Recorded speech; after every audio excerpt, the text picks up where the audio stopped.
les yeux et les oreilles de la photographie contemporaine.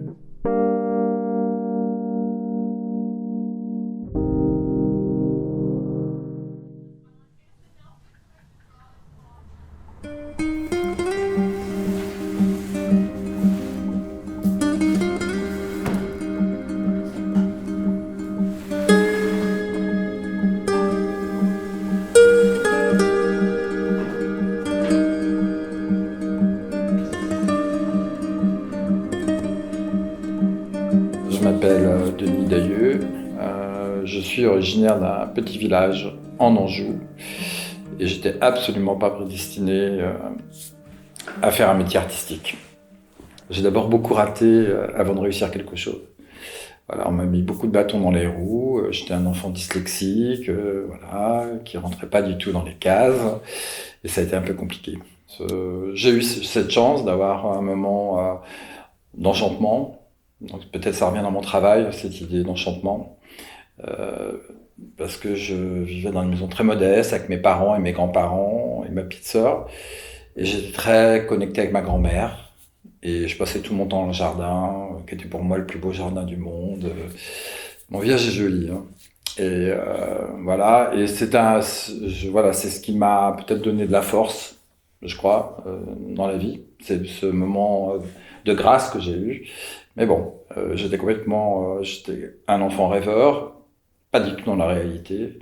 Donc bon, à un moment donné, il a fallu que je fasse des choix, et j'ai choisi l'horticulture parce que j'aimais les fleurs, mais pas franchement travailler la terre. J'étais inadapté, donc j'ai fini par faire une formation de fleuriste parce que ça me semblait voilà, j'étais attiré par l'art, mais venant d'un milieu très modeste et où il n'y avait pas de connexion à l'art, ça se formule pas enfant. Même si quand même, quand je courais à la messe, j'étais fasciné par les peintures. Il y avait des peintures partout. Je regardais, j'aimais la pompe. J'adorais la pompe de la messe, les habits, l'encens. Enfin, il y avait tout ça qui me nourrissait. Mais moi, je savais pas que j'en ferais quelque chose un jour, quoi. Donc, j'ai choisi voilà l'horticulture. Je savais qu'il fallait que je fasse quelque chose d'artistique, mais quoi? J'ai d'abord été musicien dans un groupe de rock, et puis j'ai abandonné tout ça, et je me suis dit maintenant je travaille tout seul, et j'aurais aimé dessiner, j'aurais aimé peindre, j'aurais aimé tout, hein, mais en fin de compte, il y avait rien qui se produisait, et tout était difficile pour moi. J'ai jamais eu de facilité dans à rien. Et ce qui est vraiment formidable avec la photo, c'est qu'il suffit d'appuyer sur un bouton et on produit une image. Donc ça, c'est vraiment génial. Donc j'ai commencé dans cette idée de la photographie, peut-être parce qu'il y a tout, plein de résonances avec la photographie qui était peut-être d'une manière inconsciente dans mon esprit. Et donc voilà, tout d'un coup, c'est devenu une passion et c'était ça coûte que coûte. J'ai eu la chance, enfin nous avons eu la chance, mon village a fait l'objet d'une étude sociologique assez importante, c'est-à-dire que quand je suis né, il y avait des Américains dans mon village qui nous étudiaient. Voilà, ils sont restés en place pendant 10 ans. Il s'avère que mes parents étaient très amis avec un des Américains qui s'appelait Jacob et qui peignait, qui photographiait. Et donc j'ai des photos de moi bébé. C'est-à-dire que toute mon enfance, pendant ces 10 années, il devait bien m'aimer, ce Jacob, et il m'a photographié. Donc j'ai vu tout de suite, j'ai eu accès à des images, à des planches contact, à des négatifs. Il y avait une boîte. Il y avait une boîte et peut-être que tout vient de cette boîte, quoi. Après, je l'aimais beaucoup. Quand il peignait des aquarelles. J'allais avec lui. J'étais près de lui, je l'observais. Enfin, mais pour moi, c'était un monsieur. C'était pas, c'était un Américain. Donc moi, j'étais très bien dans mes baskets dans mon village, archaïque, hein, c'était vraiment dans un autre temps. J'ai l'impression de parler du 19e siècle, hein. J'allais au lavoir avec ma grand-mère, on n'avait pas d'eau courante, enfin, c'est vraiment du 19e siècle. Mais j'adorais ça. On vivait en autarcie, j'aimais. Tout était rythmé par les saisons, par les relations avec les voisins.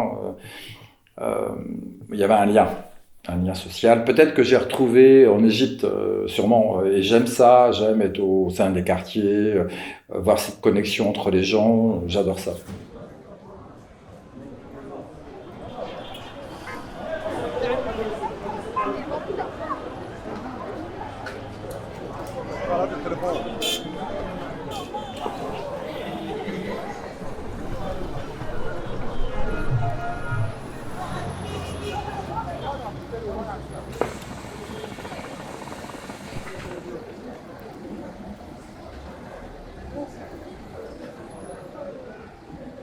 Je n'ai jamais souhaité aller en Égypte, c'est vraiment le hasard de ma vie. Voilà, j'ai rencontré Chérif à Paris, dans le métro, et j'ai commencé. Ce fut mon histoire d'amour, enfin, voilà, avec Chérif. C'est une rencontre comme ça, c'est le hasard de la vie, et on a vécu un peu ensemble à Paris.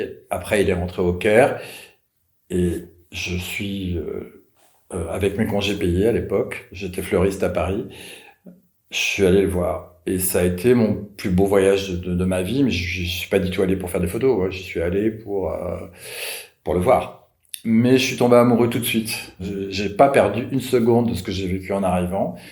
L'odeur, déjà. J'ai aimé l'odeur, j'ai aimé ce que je voyais. Quand je suis arrivé chez lui, il habitait en face d'un parc, ça m'a enchanté de voir ne serait-ce que un ficus immense. Enfin, voilà, j'avais pas beaucoup voyagé, donc pour moi j'étais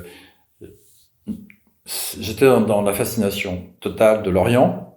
Les hommes en galabeya, je trouvais ça très beau, très élégant, et puis une jouissance de l'instant qui m'a complètement fasciné. On est là, voilà, on savoure la vie quand elle est là. Je n'avais pas du tout connu ça en France, ce rapport au réel, au merveilleux de l'instant. J'ai passé 5 semaines en Égypte, et quand je suis rentré, j'étais malheureux, quoi, vraiment très très malheureux. Et donc après, ce fut 30 ans d'amour avec ce pays, puisque maintenant c'est clos. Cette histoire, c'est comme ça, elle est finie, et donc c'était obsessionnel, il fallait que j'y aille coûte que coûte, et j'ai fini par y vivre, qui était pour moi une chose inaccessible. J'ai fini par y vivre, mais il faut pas croire qu'en y vivant, j'y ai fait mes meilleures photos. J'ai plutôt fait mes meilleures photos quand j'étais dans le manque et que je revenais. Euh, mais quand j'y ai vécu, j'ai développé Mère et Fils et l'hommage que j'ai rendu aux martyrs de la Révolution, puisque j'ai assisté à la Révolution. Donc ça a été produit vraiment parce que j'étais dans le pays et que je voulais absolument la Révolution. J'ai pas fait de photos pendant la Révolution, ça a été compliqué, parce que c'est comme s'il fallait que je rende des comptes pourquoi je n'ai pas fait de photos. Euh, mais je savais que j'allais en faire après, puisque j'ai vu des jeunes garçons aller mourir devant moi.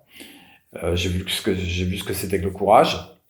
Et donc, j'ai souhaité faire ce travail, et je l'ai fait un an après, en allant dans les familles, rencontrer les parents qui avaient perdu leurs enfants. Voilà l'histoire brève de l'Égypte, c'est sur 30 ans. Je vais raconter l'histoire de la photo que j'ai faite dans la gare d'Alexandrie, où on voit un homme passer, comme ça, dans une gare. C'était un jour où j'étais pas en forme. Voilà, je vais commencer par ça, j'avais pas un gros moral. Et je suis arrivé dans la gare. Cette photo, elle est impossible à faire maintenant, parce que tout est interdit. Et je pense que même mondialement, dans une gare, tout est interdit. Et je sais pas ce qui s'est passé. Il y avait un café dans la gare, qui n'existe plus d'ailleurs. Et dans ce café, qui était très populaire, il y avait un monsieur qui cirait les pompes des gens. Et je trouvais triste, et voilà, j'ai été touché par cet homme, et je me suis dit, tout d'un coup, ça me prenait en Égypte, parce que aussi, c'est pas mon pays. Donc je trouve que quand on est à l'étranger, on est très facilement désinhibé. Ça, moi, j'adore ça. Du coup, je suis allé le voir, et je lui ai dit, je vais faire votre portrait. Et donc, j'ai fait le portrait de ce monsieur devant tout le monde, dans le café. J'avais envie de ça. Voilà. Et le portrait est raté, malheureusement, mais bon, je l'ai mis en scène. Voilà. Et ça, c'est possible en Égypte, de faire ce genre d'image, ce qui serait absolument impossible dans pas mal d'autres pays. Et quand j'ai eu fini cette prise de vue, parce que j'avais envie de travailler, j'avais le besoin de travailler, je me suis retourné, et j'ai vu beaucoup de gens passer devant ce train, et j'ai trouvé le moment sublime. Mais vraiment, je me suis dit, mais je suis dans un film, je suis pas dans la réalité. C'était tellement beau ce que je voyais. Et là, j'ai commencé à fantasmer sur un film qui était en train de se faire. Mais je me suis dit, je suis photographe, allons-y. Voilà. Et c'est la première fois technique. Moi, j'aime pas parler de technique parce que c'est pas très important, mais bon, n'empêche que euh, c'est aussi important. La preuve, c'est que c'est la seule fois dans ma vie de photographe où je me suis dit, je vais faire ma photo au 125e de seconde. En général, je choisis un diaphragme. Je choisis pas une vitesse. Euh, et là, il y avait un mouvement tellement beau, je me suis dit, je vais le figer. Et paf, à un moment donné, il y a eu un homme, et le hasard a fait que j'ai appuyé au bon moment. Bon, pour une fois, c'est un instant décisif, alors que c'est pas tout à fait vrai dans ma photo en général, où je mets parfois complètement en scène. Mais là, on va dire que c'était là, tout était connecté.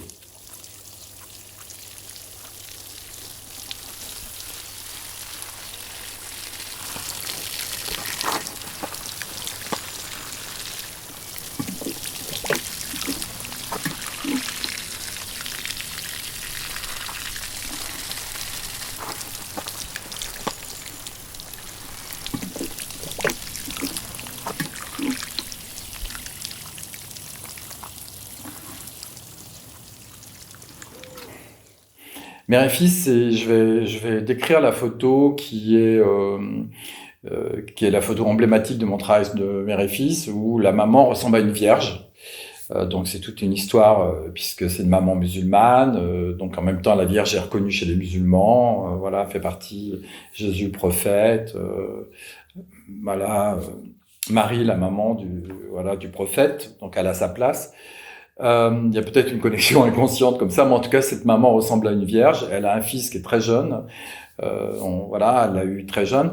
Et l'histoire de cette photo, elle est un peu folle, parce que je cherchais des gars pour ce projet que j'avais en tête, mais je savais pas comment m'en sortir. Et ce jour-là, je suis allé dans un quartier très populaire du Caire, Elle Margue, et je suis rentré dans une salle de sport. Pareil, je pousse une porte, je rentre dans une salle de sport, et voilà, alors ils sont sympas les Égyptiens, hein, voilà, on se fait pas jeter, bah, ça arrive. Hein. Là, je suis resté comme ça à observer les gars, et puis je suis allé voir ce gars. J'aimais bien son visage et je lui ai parlé. Et il parlait anglais, donc ce qui est rare. En général, un gars dans un quartier populaire, il n'y a pas beaucoup qui parlent anglais, quoi. Moi-même, j'ai un anglais basique. Et on s'est mis à parler comme ça. Il avait un anglais américain assez sûr, tout ça. Et je lui ai dit, tu sais, j'ai envie de te photographier avec ta maman, tout ça. Il m'a dit, ah, il était très sympa. Il m'a dit, viens chez moi. Et je suis arrivé chez lui, il y avait toute la famille. J'ai rarement vu une famille aussi heureuse, vivant dans des conditions très modestes. Il y avait très peu d'espace. Il y avait les parents, il y avait un grand-père, je crois. Et il y avait au moins 5, 6 frères et sœurs. Il y avait 3 pièces, quoi. C'est-à-dire que, bon, le soir, je pense qu'on dormait comme ça. Mais il y avait beaucoup d'amour. Et c'était vraiment très fort. Et lui, il m'a raconté son histoire, il m'a expliqué pourquoi il parlait anglais. En fin de compte, lui, il s'était mis sur les réseaux pour rencontrer une fille. Voilà, c'était ça son but. Et il avait rencontré une Américaine. Et il était en connexion avec elle. Et du coup, ça faisait un moment, puisqu'il parlait en anglais avec elle, et il se débrouillait super bien, quoi. Donc, il était sur le Messenger ou un autre truc qui existait à l'époque, quoi. Et il m'a dit un truc incroyable, parce qu'il était en même temps en train de sculpter son physique. Euh, Bien sûr que ça l'aidait pour alpaguer une fille sur les réseaux, mais en même temps, il m'a dit, il est hors de question qu'elle m'aime pour mon corps. C'est génial. Il m'a sorti ça, je me dis, ah bah bon, celle-là, c'est extraordinaire. Et je vais raconter la fin de l'histoire, c'est-à-dire que c'était l'aîné. Quand je suis venu, j'ai retrouvé la famille très facilement, parce qu'en Égypte, on retrouve les gens, juste en montrant la photo dans un quartier. On dit, ah, c'est là, c'est là, c'est là. Et du coup, on est arrivé chez ces gens, le papa arrivait de la mosquée, tout ça, enfin, c'était vraiment magnifique comme moment, parce que ils mariaient leur fille, et puis Éléonore a dit qu'elle a fait un compliment, en disant, parce qu'en Égypte, on complimente beaucoup les gens. On dit une petite gamine là, t'es belle. Enfin, c'est très, voilà, on dit je t'aime. On fait beaucoup de compliments aux gens, ce qui est très beau dans la culture égyptienne, je trouve. Moi, ne serait-ce qu'à Bibi, on l'emploie à tout bout de champ, à Bibi. Voilà, mais en même temps, c'est mon amour, mon chéri. On va chez le boucher, voilà, c'est la Bibi. Comment tu vas, quoi. Et ce qui est vraiment, enfin, moi, ce que j'aime ça en Égypte, je l'avoue. Et parce que j'ai rien à avouer d'ailleurs.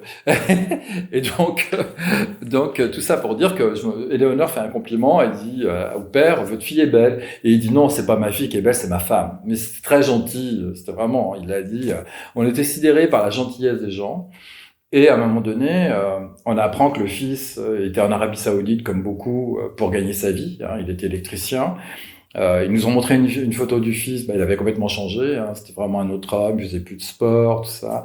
Et ils nous ont montré une photo de leur belle-fille, et alors là, on a été complètement médusés par le moment, puisque c'était une dame obèse, américaine, et convertie à l'islam, avec un voile et tout, et il a dit, elle est beaucoup plus croyante que nous, c'est une bonne musulmane. En riant, l'histoire est improbable, et voilà, c'est fini comme ça. Et quand j'ai mis en scène... je l'ai mis en scène avec son papa. Après, je savais pas trop où j'allais, quoi. Et je sais pas comment j'ai eu ce moment d'abandon entre la mère et le fils, qui est très fort. Alors que si on regarde bien sur la photo, il y a l'épaule du papa. Donc il était entre ses parents, mais beaucoup d'amour. Donc peut-être que cette image parle de ça, d'une fusion. Voilà. Mère et fils, c'est ma série la plus personnelle. Je l'ai commencé. J'ai fait 3 prises de vue en demandant à des garçons comme ça de les photographier avec leur maman. Et puis après, j'ai laissé les planches contact dormir parce que je trouvais que c'était trop personnel, que je disais trop de choses de moi, que peut-être que je touchais à des tabous, je voulais pas toucher à des tabous. En même temps, voilà, je voulais absolument photographier des garçons qui avaient un rapport avec leur corps. Donc, ils ont tous, à différents stades, hein, ils travaillent leur corps. C'était ça le fil conducteur de ce travail. Donc c'est un ami qui m'a dit mais t'es fou, faut que t'ailles au bout de cette histoire. Donc après je l'ai fait d'une manière très rationnelle en allant au bout de cette série. Je l'ai faite, peut-être que c'est une série, c'est pas la peine de chercher midi à 14h, elle parle de mon désir. Et euh, j'avais constaté, en fait, quand j'ai découvert la photographie, le premier photographe que j'ai rencontré, ce qui a été un choc, mais je savais même pas que je serais photographe un jour, j'avais 20 ans, et on m'a donné le livre de Mapplethorpe entre les mains. Euh, Moi, j'étais un jeune homosexuel honteux, donc je trouvais ça sublime que je me suis dit, waouh, j'étais bouleversé par ce que je voyais, parce que je savais pas que ça existait. Moi, venant de mon bled, il n'y a pas Internet, il y avait rien. Je me retrouve en face de ces photos. Mais ce rapport qu'il a avec les hommes dans ces photos et assumé, ça m'a libéré. Ça, je me suis dit, mais c'est beau, c'est magnifique. Et en tout cas, c'était libérateur à l'époque. Hein. C'est aussi une autre époque. C'est les années 80. Voilà, même l'homosexualité à peine légalisée. Enfin voilà, on est dans une autre époque. Tout ça pour dire que moi, quand je photographiais les garçons que je désirais, j'ai toujours trouvé des images terriblement insipides. Voilà. Donc moi, je me disais c'est désespérant, c'est quelque chose que j'arrive pas à faire.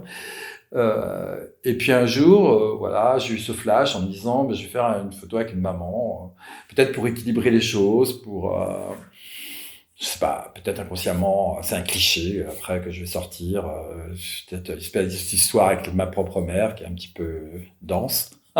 Donc j'ai eu cette idée et puis c'est ça, c'est comment sublime mon désir, ça part de ça. Je me suis jamais dit ah oui je vais raconter l'Égypte, voilà qu'est-ce que c'est un macho tout ça, mais je suis pas du tout là-dedans. Hein. C'est très très intime. Hein. Je me démontre rien. Je cherche pas à démontrer.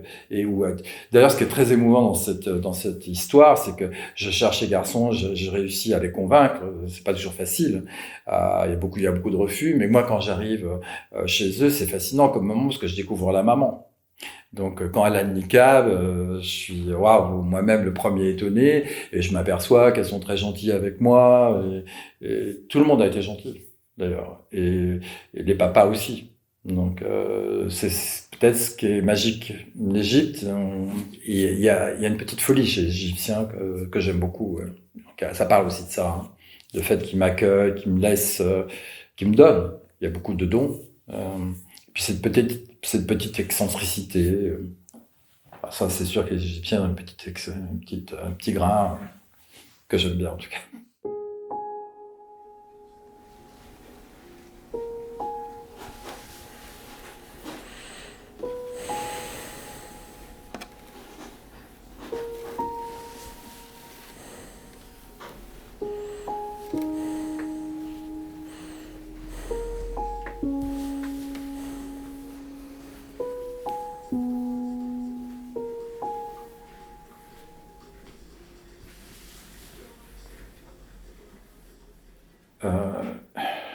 l'Inde, j'étais allé en Inde parce que j'avais une commande pour Newsweek et donc j'étais fasciné d'arriver pour cette commande. Et quand je suis arrivé, je me suis dit, il y avait une telle collection avec l'Égypte que ça m'a renversé. Et je me suis dit, je suis chez les cousins.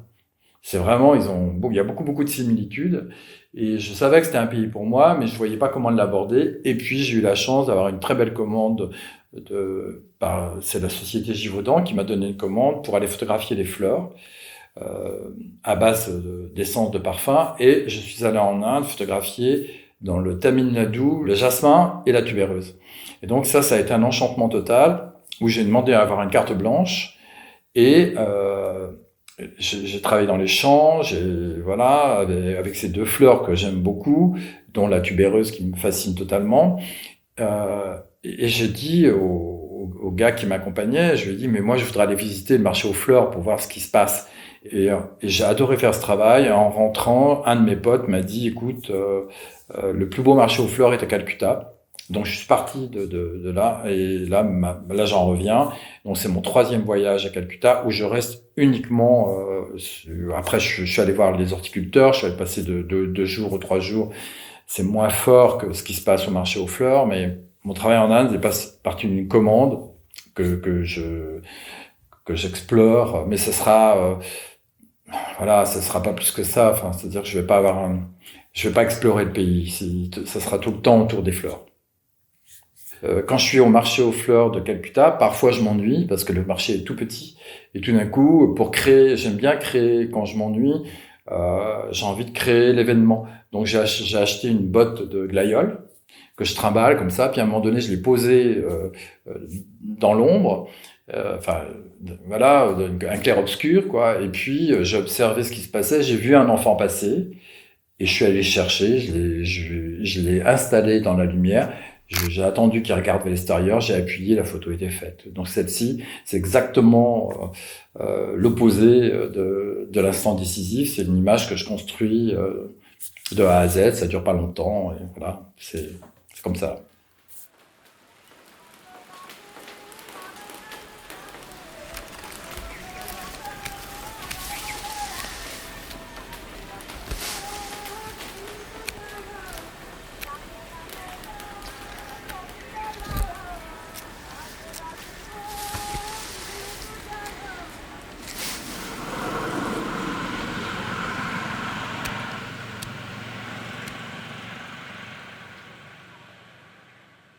Quand j'arrive à Paris, j'ai 23 ans, je suis fasciné par Paris, je suis un provincial, donc pour moi la mode, enfin voilà, c'est ce que je voyais à la télé, hein.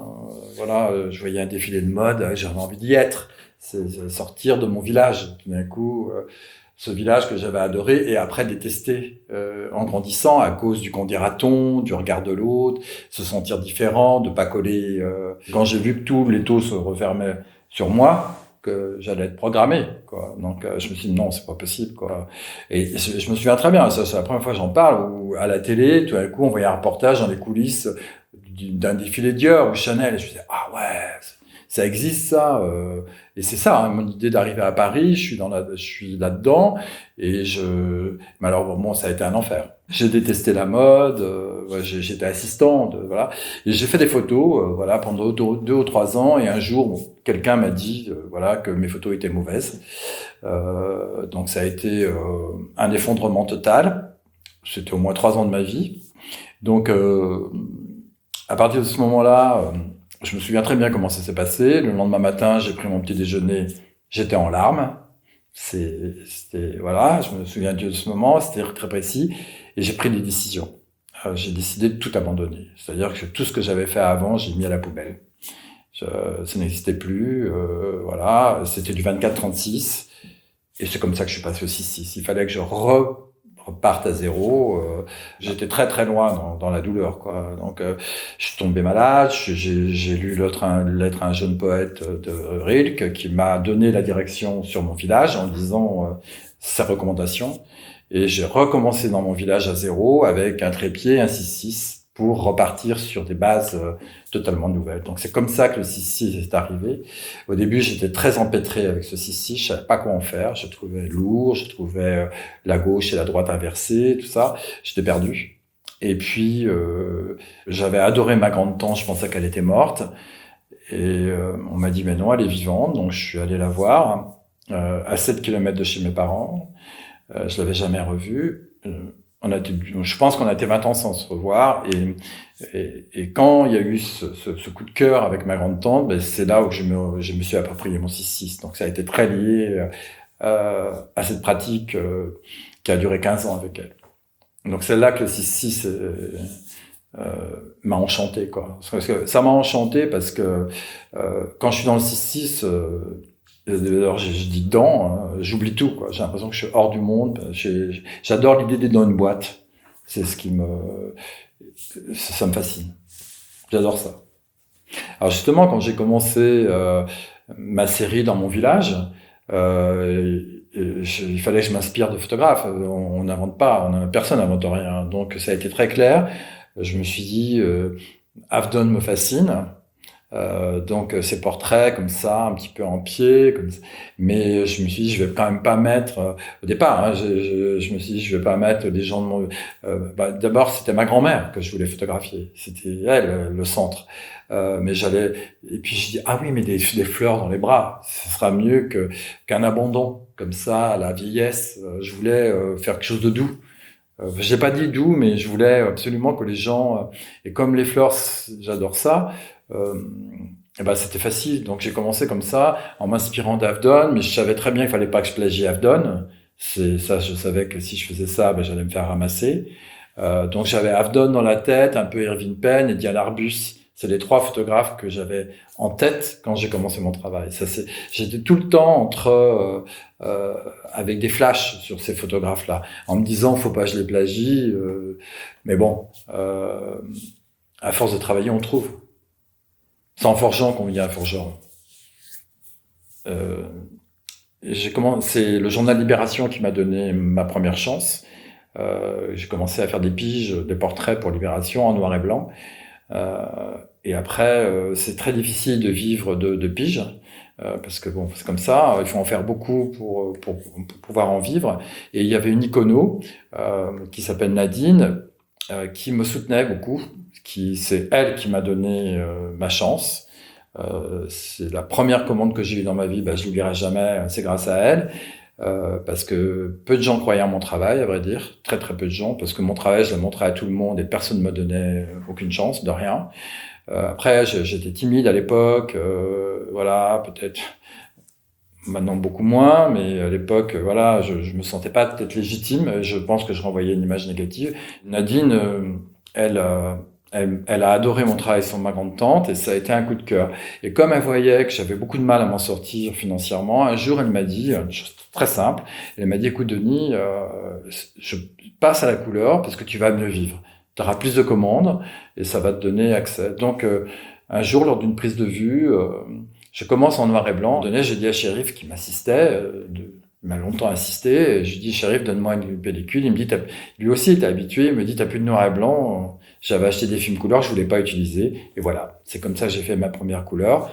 Et après, c'est les autres qui m'ont dit, mais cette photo est vraiment super. C'est même pas moi. Et c'est comme ça que je suis passé à la couleur. Alors, c'est vrai que j'avoue que pendant 1 an ou 2, j'avais couleur noir et blanc, parce que j'arrivais pas à me détacher du noir et blanc. Alors, ce qui est très étonnant, c'est que les gens reconnaissent mon travail de couleur, on ne parle jamais de mon noir et blanc, que moi je dénigre pas, et qui est présent dans mon dernier livre, Misr, qui est le livre qui clôt mon histoire avec l'Égypte. Après, on fait un lien avec les fleurs, tout ça, je ne sais pas. Vraiment, j'ai beaucoup de mal à mettre des mots sur ça. Après, j'adore la couleur, oui. Ma lumière de prédilection, j'ai tendance à photographier le soir. J'aime beaucoup Entre chien et loup, surtout au Ghana. Surtout au Ghana. J'adore être sur les plages du Ghana et je veux pas que la nuit arrive. Tellement c'est beau ce que j'y vois. Enfin, il y a un truc tellement fort, de la cohésion. Par exemple, quand je suis sur les plages du Ghana, je suis avec les femmes qui attendent le poisson, et puis les hommes il y a une fierté, les gens sont fiers, je veux pas que c'est tellement beau ce que je vis que je veux pas que la nuit arrive. Du coup, je photographie jusqu'à temps que je puisse plus faire d'images des fois. Donc j'ai vraiment, et c'est souvent le soir, j'ai tendance à malheureusement à dormir, à pas être à l'aise le matin. Je, ouais, je suis pas connecté le matin et pourtant je sais que le matin il y a de très belles images, mais j'ai pas ce courage. Faut que je m'arrache de mes rêves. Et c'est le soir que que c'est plus paisible. Évidemment, je fais très très attention à la lumière, ce qui est pour moi absolument basique, hein. Et après, quand je construis un portrait, je suis dans l'attente tout le temps d'une petite fêlure, je cherche quelque chose comme ça, ou j'essaye de provoquer le moment où la personne va totalement s'abandonner. J'adore ça. Je, Parfois, des fois en parlant pas, j'ai pas de règles. C'est ce que je ressens au moment mais j'adore mettre en scène. Mais j'aime bien le moment où les gens m'oublient totalement, où je me dis, ah, je suis transparent. C'est fascinant. C'est ce que je cherche.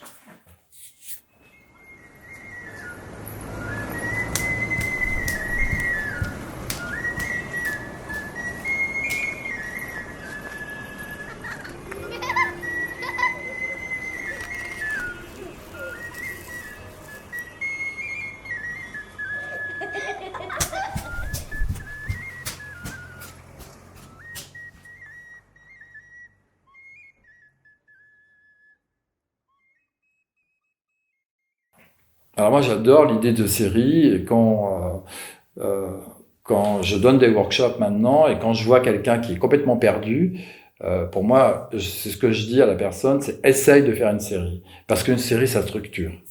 C'est pas une nécessité, hein. Chacun fait ce qu'il veut, hein. Il y a des gens qui me disent je ferai jamais de série. Ben, moi, j'ai pas de problème avec ça. Mais moi, ça m'a aidé quand j'ai décidé de faire la première série dans mon village, c'était de poser un cadre. Voilà. C'est-à-dire de se donner des règles. Et comme ça, d'avancer. J'avoue que j'aimerais avoir plus d'idées de séries. Là, j'ai une série en cours quand je suis au Ghana. Je photographie les douches des gens, parce que les gens souvent n'ont pas de douche chez eux, donc les douches sont à l'extérieur. Donc je me suis dit, tiens, c'est peut-être une manière de parler des gens sans les gens. Donc je photographie ces structures comme ça, mais des fois je me dis, ah, j'ai pas assez d'idées, je voudrais avoir une autre idée pour développer une autre série, mais c'est pas systématique. Ça se construit facilement une série, il faut avoir l'idée de départ, mère, et puis après on la développe. C'est aussi simple que ça. Mais c'est dur d'avoir une idée. D'avoir une idée précise de ce qu'on veut faire. Moi, je suis toujours un peu fasciné par les photographes qui font une série, qui la finissent et qui en commencent une deuxième. Et ça, moi, je peux pas. Faut que je mélange. Quand je suis arrivé en Égypte, il n'y a pas de série au départ. De là, un jour, mère et fils, c'est des martyrs. Mais c'est parce que j'étais dans le pays et que c'est né comme ça. Mais même le Ghana, j'arrive sans série. Ma fascination première, c'est d'être avec les gens et de les photographier dans leur environnement, pas plus que ça. D'essayer faire fusion avec l'environnement, les gens. Enfin, il me faut les deux, moi. Il faut un truc qui m'inspire et les gens. Je sais que ma passion égyptienne maintenant est absolument finie parce que voilà, j'ai vécu quelque chose de très douloureux en Égypte. Après la Révolution, quand j'ai vécu la Révolution, je me sentais un peu comme une dette vis-à-vis des Égyptiens. Il fallait que je fasse quelque chose coûte que coûte. C'était vraiment, ça devenait douloureux pour moi. Euh, et, et donc, j'ai cherché quelqu'un, j'ai cherché un assistant pour un jeune Égyptien, parce que mon arabe étant ce qu'il est, pour m'épauler. J'avais besoin de d'un Égyptien. Et puis, le hasard de la vie a fait que j'ai rencontré un garçon qui s'appelait Mahmoud. Et, et quand je l'ai rencontré, on est devenu amis. C'était un jeune révolutionnaire, voilà, un jeune artiste, était en devenir, il avait 30 ans. Et à un moment donné, je me suis aperçu que Mahmoud, c'était humainement quelqu'un d'exceptionnel. Vraiment, j'ai jamais rencontré quelqu'un comme lui. Et on est devenus amis, et je lui ai dit, tu sais, Mahmoud, j'ai ce projet, est-ce que tu veux le faire avec moi? Alors là, c'est lui qui a eu accès à un fichier de martyrs. On a rencontré 20 familles et on a fait tout ce travail ensemble où c'est lui qui on arrivait chez les gens. Mahmoud était d'une délicatesse inouïe. On prenait un thé, il fumait sa cigarette, il parlait avec les parents. Les larmes arrivaient souvent, ce qui était très compliqué à gérer pour moi. Et à un moment donné, c'est moi qui disais à Mahmoud, tu quittes la salle. Il a jamais assisté à une prise de vue. Il y avait une telle émotion que moi, je faisais ma photo pendant ce temps-là et je faisais la photo après. Il n'a jamais rien vu. Et ça a été tellement douloureux à un moment donné je raconte l'histoire, c'est vraiment émouvant. C'est-à-dire qu'une fois, un jour, en pleine nuit, il m'envoie un SMS, il me dit « La mort est à ma porte ». Et donc, le lendemain, je le vois, on se voyait tous les jours, et je lui dis, Mahmoud, on arrête. Moi, je veux pas que tu te mettes dans ces états-là. Et puis, 8 jours après, il m'a dit, on continue. Je lui dis, je t'en supplie, essaye de pas pleurer. Il a réussi, parce que pour moi aussi, c'était trop difficile. Et puis, quand on a eu fini ce travail, je souhaitais qu'il y ait un livre. Je savais pas. Je cherchais un livre avec ses écrits, l'histoire du martyr et mes photos. Ce sont des triptyques. Après, je lui ai dit maintenant, j'ai mes réfiches, on va le continuer ensemble et puis on va faire un travail aussi où tu vas faire un travail d'interview avec les mamans. Comment elles voient leur fils, comment le fils, voilà, on a commencé ça et après il s'est noyé dans la mer Rouge. Et ça a été pour moi difficile. Donc, à un moment donné, j'ai jamais fait le deuil. Je suis resté au Caire un peu, mais je me suis enfoncé. J'ai dit, il faut que je rentre. Mon histoire est finie. Mes images n'étaient pas intéressantes. Je me renouvelais au Ghana, qui me donnait de l'espoir. Donc, je sais que c'est fini. Oui, tout le monde me dit, mais non. Mais je crois mais oui. Voilà, j'y retourne. Hein. Je suis retourné au Caire, j'ai donné un workshop dernièrement, j'ai adoré y être, mais je fais pas de photos. Mais, j'ai l'impression, en même temps que j'arrive au Caire, j'ai toujours l'impression que c'est chez moi. C'est une illusion, hein, totale. Mais en même temps, c'est un peu chez moi. Mère et fils, c'était douloureux, voilà. Dernière photo, la dernière photo, j'ai fait un infarctus après, donc au moins je pense que c'était terminé, ma série était terminée, parce que c'était après la mort de Mahmoud, donc j'ai voulu finir coûte que coûte sans lui, et comme par hasard, j'étais rendu au bout, quoi. La preuve, j'étais à Alexandrie, et j'ai fait un infarctus. Donc et là, c'était ma dernière photo de mère et fils.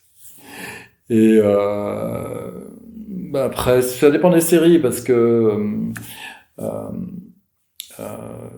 quand on a fait les martyrs avec Mahmoud, les derniers parents qu'on a vus, on est sortis, on était épuisés, on n'a même pas dit c'était fini. On se l'est pas dit. C'était terminé, hein, c'était trop. On n'a pas formulé. Bon, on avait fait ce qu'on avait à faire. En même temps, on a été très heureux ensemble. Ça a créé quelque chose entre nous parce qu'on était amis avant de la commencer, la série. Et après, c'est pas qu'on était amis, c'est qu'on était en fusion. Enfin, hein, on s'aimait beaucoup. Et c'est même à un point où j'avais décidé que tous mes photos dans l'avenir, tous mes projets allaient être avec lui. Je voyais pas l'avenir sans lui. C'était à ce point-là. J'avais même décidé de prendre un grand appartement, de le diviser en deux, parce que lui, il était très fragile. Il commençait à faire des courts-métrages, c'était très beau. Il était complètement inadapté à la vie, il rêvait tout le temps, il fumait des joints. Il était hors sol, totalement hors sol. J'ai jamais rencontré un être comme lui, mais d'une sensibilité incroyable. Donc voilà, chaque série se termine. Enfin, je dis ça, la série de mon village, j'ai mis 3 étés pour la faire, c'est beaucoup. Non, je sais pas, il y a un moment donné, un travail se finit, c'est comme un fruit qui tombe de l'arbre. C'est exactement ce qu'on sent, et voilà, c'est fini. Il va pourrir.